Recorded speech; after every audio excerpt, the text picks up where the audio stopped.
Fatehpur police station અહીંયા જુગાર રમે ને તમે કેમ ધ્યાન નથી દેતા?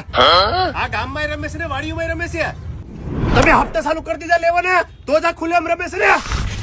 સાહેબ હવે કોઈ દી નહીં રાડ્યું નાખું, પણ રાડ્યું નાખવાનું કારણ એવું છે કે હું છે ને કાલે 3.5 લાખ રૂપિયા હારી ગયો.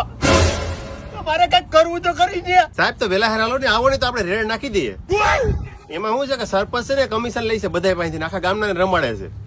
આ વાડીઓમાં જેટલી બાજી હાલે છે ને એ બધી સરપંચ છે ને કમિશન લે છે. એટલે સરપંચ ને પણ હાલો ભાંભોડા બોલાવી દઈએ. અરે સાહેબ આપણે કઈ મેળ જ નહીં આવે હો. આખા ગામના ભેગા થઈને સરપંચ બનાવ્યો અને સરપંચ જ આખા ગામના ને રમાડે એટલે એના મનમાં હું સમજ્યા.